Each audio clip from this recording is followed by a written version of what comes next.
आज हम एक ऐसे शख्स के बारे में बात करने जा रहे हैं जिसने बरसों तक दुनिया की आंखों में धूल झोंकी, जिसने मजहब को एक ढाल की तरह इस्तेमाल किया और खुद को एक बेचारा सताया हुआ इंसान दिखाया। हम बात कर रहे हैं गाजियाबाद के लोनी इलाके में रहने वाले मशहूर यूट्यूबर सलीम वास्तिक की।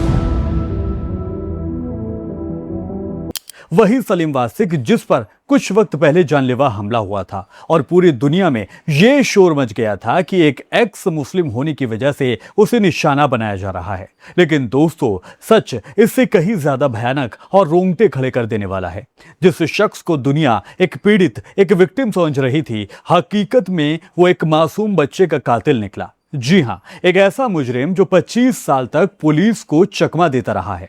आज की इस वीडियो में हम सलीम वास्तिक की जिंदगी के उन काले पन्नों को खोलेंगे जिन्हें उसने कड़ी चालाकी से छिपा रखा था। यूट्यूबर सलीम वास्तिक गिरफ्तार कर लिया गया है। देखिए, दिल्ली पुलिस ने गाजियाबाद से गिरफ्तार किया है एक्स मुस्लिम यूट्यूबर सलीम वास्तिक को गिरफ्तार किया गया है। दोस्तों, सलीम वास्तिक कोई मामूली नाम नहीं रहा था। सोशल मीडिया और यूट्यूब पर ये अपनी नफरत भरी बातों और विवादित बयानों की वजह से हमेशा चर्चा में रहता था। उसने इस्लाम को छोड़कर खुद को सनातनी बताया और उसके बाद से ही वो लगातार मुस्लिम कौम और जज्बात को ठेस पहुंचाने वाले बयान देता रहता था। लेकिन सवाल ये उठता है कि क्या उसने ये सब वाकई किसी सोच की वजह से किया या फिर इसके पीछे कोई गहरी साजिश थी। दरअसल दोस्तों, सलीम गाजियाबाद के लोनी में अपना ठिकाना बनाए हुए था और कुछ कट्टर संगठनों के साथ मिलकर अपनी पहचान को एक नई शक्ल दे रहा था। लोग उसे एक्स मुस्लिम के तौर पर जानने लगे थे, लेकिन किसी को यह अंदाजा बिल्कुल नहीं था कि इस चेहरे के पीछे 1995 का एक खूंखार मुजरिम छिपा बैठा है। कहानी शुरू होती है आज से करीब 31 साल पहले, यानी 20 जनवरी 1995 को। दिल्ली का एक कारोबारी परिवार जिनका 13 साल का मासूम बेटा था, संदीप बंसल, सलीम ने अपने साथियों के साथ मिलकर इस मासूम बच्चे का किडनैप कर लिया।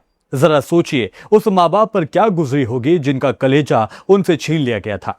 सलीम ने फिरौती की मांग की, लेकिन जब उसकी मांग पूरी नहीं हुई तो उसने उस मासूम 13 साल के बच्चे की बेरहमी से हत्या कर दी।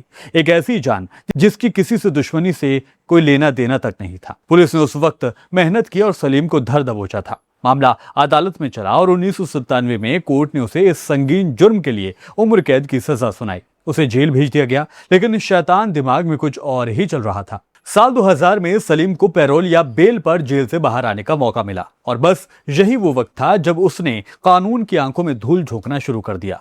बेल मिलते ही सलीम फरार हो गया और अगले 25 सालों तक वो अपनी पहचान बदल बदल कर उत्तर प्रदेश के अलग अलग शहरों में घूमता रहा। कभी वो शामली में रहता तो कभी मुजफ्फरनगर में रहता, कभी मेरठ में रहता और आखिर में उसने गाजियाबाद के लोनी को अपना ठिकाना बना लिया। यहाँ उसने न सिर्फ अपना नाम और पहचान को बदल दिया बल्कि अपना चोला भी बदल लिया। यहाँ एक और गौर करने वाली बात यह है कि कई जानकारों और स्थानीय लोगों का कहना है सलीम ने जानबूझकर धर्म परिवर्तन का नाटक रचा। उसने सोचा कि अगर वो खुद को एक खास विचारधारा से जोड़ लेगा और मुस्लिम विरोधी बयान देगा तो उसे एक सुरक्षा कवच मिल जाएगा। उसे लगा कि राजनीतिक और सामाजिक संरक्षण की आड़ में उसका पुराना कत्ल का मामला दब जाएगा। उसने मजहब को अपनी ढाल बनाया ताकि पुलिस उस तक ना पहुंच सके।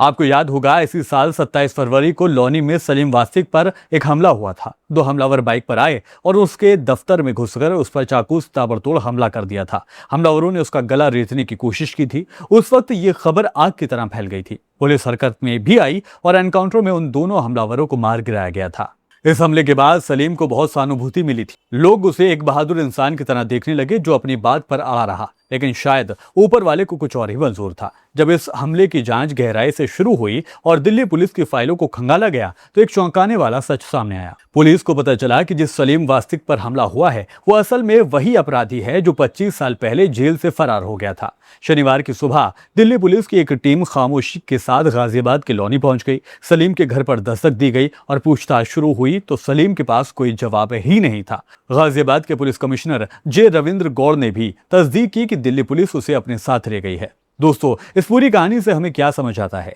यही कि कानून के हाथ लंबे होते हैं और गुनाह कभी छिपता नहीं है। सलीम ने 25 साल तक खुद को बचाने के लिए हर मुमकिन कोशिश की, मजहब तक बदल दिया, बयानबाजी की, एक मजहब के खिलाफ जहर उगला, सोशल मीडिया का सहारा लिया, लेकिन मासूम संदीप बंसल का खून उसके दामन पर एक ऐसा दाग था जो कभी धुल ही नहीं सकता था। आज वो फिर से सलाखों के पीछे है, जहां उसे अपनी उम्र कैद की सजा काटनी होगी। ये उन लोगों के लिए भी एक सबक है जो ये सोचते हैं कि वो नफरत फैलाकर या फिर किसी एक धर्म की आड़ में अपने गुनाहों से अपने आप को बचा सकते हैं। अब आपकी इस पूरी वीडियो पर क्या राय है, आप अपनी राय हमें कमेंट के जरिए दे सकते हैं। फिलहाल मेरे साथ इस वीडियो में अभी के लिए इतना ही। वीडियो पसंद आए तो वीडियो को लाइक कीजिएगा, शेयर कीजिएगा और हमारे चैनल को और मुझे सपोर्ट करने के लिए सब्सक्राइब जरूर कीजिएगा। फिर होगी मुलाकात। आदाब, नमस्कार।